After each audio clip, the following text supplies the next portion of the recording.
नीतीश कुमार की राजनीति का सबसे बड़ा जो पहलू है जिसके कारण वो या तो केंद्र में सत्ता में रहे हों या फिर बिहार में पिछले 17 साल से सत्ता में हैं, उसके पीछे की रणनीति रही है कि नीतीश कुमार बहुत ही प्लानिंग वे में अपनी रणनीति को बनाते हैं और सत्ता में बने रहने के लिए वो पूरी तरह से अपनी तैयारी करते हैं और हर पहलू पर विचार करके जो उचित होता है वो फैसला उसी समय लेते हैं।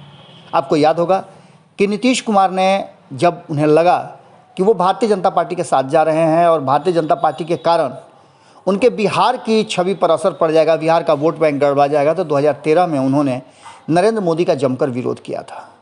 ये उनके काम आया और 2014 में भले ही, चूँकि नीतीश को देखना था कि बिहार में वो जमे रहें, केंद्र में क्या होता है उससे कोई मतलब नहीं था। 2014 के चुनाव के बाद आपको पता है कि नीतीश कुमार 2015 में अपनी उसी छवि के कारण और उन्होंने जो भारतीय जनता पार्टी से सीधा टक्कर लिया था, लालू प्रसाद को भी अपने साथ लाने में कामयाब हो गए और कांग्रेस भी उनके साथ हो गई, जिसका परिणाम हुआ कि नीतीश कुमार एक बार फिर से सत्ता में बरकरार हो गए और लालू प्रसाद को अधिक सीटें लाने के बाद भी नीतीश कुमार को मानना पड़ा और बिहार की जनता ने नीतीश कुमार के नाम पर ही वोट दिया था। ये बातें भी अब एकदम साफ नज़र आ रही हैं। 2019 के चुनाव के बाद आपने देखा होगा कि किस तरह से 2017 में नीतीश कुमार जब फिर से भारतीय जनता पार्टी के खेमे में गए तो वहाँ उन्होंने अपर हैंड रखा था। ये नीतीश कुमार की रणनीति थी। वो भारतीय जनता पार्टी को बड़े स्तर पर डाउन रखना चाहते थे और ये बताना चाहते थे कि उनका प्रभाव भारतीय जनता पार्टी के इतने बड़े जनाधार के बावजूद बड़ा है। भारतीय जनता पार्टी नीतीश कुमार के पीछे पीछे चलती रही और 2019 में जब लोकसभा के चुनाव हुए तो नीतीश कुमार ने एक बार फिर से अपना सत्ता कायम किया, सिक्का जमाया और अपने राजनीतिक जौहर का मुजाहिरा करते हुए कहीं ना कहीं भारतीय जनता पार्टी को झुकाया और भारतीय जनता पार्टी को 17-17-6 के फॉर्मूले पर लोकसभा का चुनाव लड़ना पड़ा। ये भी नीतीश कुमार की बड़ी जीत थी। नीतीश कुमार 2 की जगह पर यहाँ 16 सीटें जीत करके आए और ये नीतीश कुमार की रणनीतिक कौशल ही थी।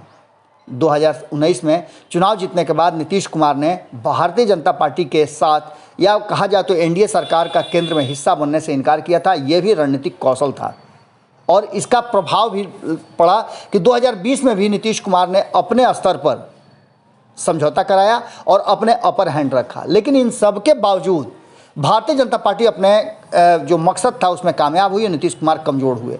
लेकिन नीतीश कुमार कमज़ोर हुए वो क्षणिक था। नीतीश कुमार को ये पता था कि भारतीय जनता पार्टी को केंद्र में सत्ता चाहिए, उसके अलावे अगर मिल जाता है तो राज्यों में भी उसे बरकरार रहना है और इसके लिए क्या कुछ होगा। नीतीश कुमार को ये पता था कि ये अस्थाई नहीं है। ऐसी स्थिति में भारतीय जनता पार्टी लगातार जो 5 राज्यों में चुनाव हो रहे हैं उसमें अब बैकफुट पर नज़र आ रही है।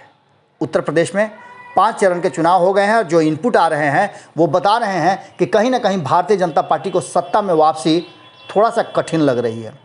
भारतीय जनता पार्टी की रणनीति बता रही है कि भारतीय जनता पार्टी को एहसास इस बात का हो चुका है। शुरुआत में प्रधानमंत्री नरेंद्र मोदी को सामने रखा गया और उत्तर प्रदेश चुनाव जीतने की पूरी कोशिश की गई, लेकिन मामला जमता हुआ नहीं देख करके और इनपुट के आधार पर फिर से मोदी को पीछे करके योगी को आगे किया गया और योगी कार्ड खेला गया।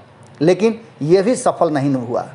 5 चरणों के चुनाव के बाद एक बार फिर से जो केंद्र में बैठी मोदी और अमित शाह की जोड़ी है वो इस बात को समझ गई कि यदि ज़्यादा फोकस करते हैं उत्तर प्रदेश पर तो आने वाले जो 2024 के लोकसभा चुनाव हैं उस पर भी असर पड़ेंगे और यही कारण है कि नरेंद्र मोदी को फिर से एक बार पीछे कर लिया गया। नरेंद्र मोदी और भारतीय जनता पार्टी के जो थिंक टैंक हैं उनका मेन मकसद 2024 का चुनाव है और नीतीश कुमार इस चुनाव के लिए तैयारी कर चुके हैं। नीतीश कुमार ने जिस तरह से अपनी रणनीति बनाई है और जिस तरह से वो एक बार फिर से इनपुट मिलते ही अपना गियर बदला है, इससे साफ नज़र आ रहा है जो खेला होने की बात की जा रही थी वो वक्त अब शायद आ गया है। एक तरफ उनका भारतीय जनता पार्टी के साथ अच्छा होने और साथ चलने की बात कहना और दूसरी तरफ तेजस्वी यादव के साथ नए सिरे से बातचीत शुरू करना इस बात की तरफ इशारा कर रहा है कि नीतीश कुमार हर उस फैसले के लिए तैयार हैं। जो भी परिस्थितियां होंगी उसके अनुसार नीतीश कुमार ने अपनी रणनीति पहले से तैयार कर ली है। ललन सिंह के बयान से भी ये बात बहुत हद तक साफ नज़र आती है कि भारतीय जनता पार्टी से उनका रिश्ता किस तरह का है। अब देखने वाली बात ये होगी कि नीतीश कुमार का ये इनपुट किस तरह से कारगर होता है और 10 तारीख को जब चुनाव परिणाम आते हैं तो उसके बाद किस तरह की राजनीतिक परिस्थितियां बिहार में बदलती है। हम अन्य राज्यों के जहाँ चुनाव हो रहे हैं वहाँ की नहीं बता रहे हैं, हम बिहार की बता रहे हैं कि बिहार में परिवर्तन की बड़ी सुगबुगाहट नज़र आ रही है। जुड़े रहिए भारत लाइव के साथ। आपकी नज़र भारत लाइव पे होनी चाहिए, क्योंकि हम लगातार आपको बिहार और बिहार से जुड़ी हुई, देश से जुड़ी हुई हर खबर पहुंचा रहे हैं। बहुत बहुत धन्यवाद। नमस्कार। अगर ये वीडियो पसंद आई और वह बिहार के राजनीति और बिहारियत से सरोकार रखेनी तो सब्सक्राइब बटन दबा के चैनल के सब्सक्राइब कर ली। ओजे एगो घंटी बा, ओकरा बटन दबा देला से कुल सटीक और मारक खबर रुआ मुफ्त में मिल जाई। अगर रुआ पत्रकारिता के हमनी के नया प्रयोग में सहयोग कर चाहतानी तो ज्वाइन बटन दबा दी। पेटीएम नंबर नोट कर ली 9386816700। धन्यवाद।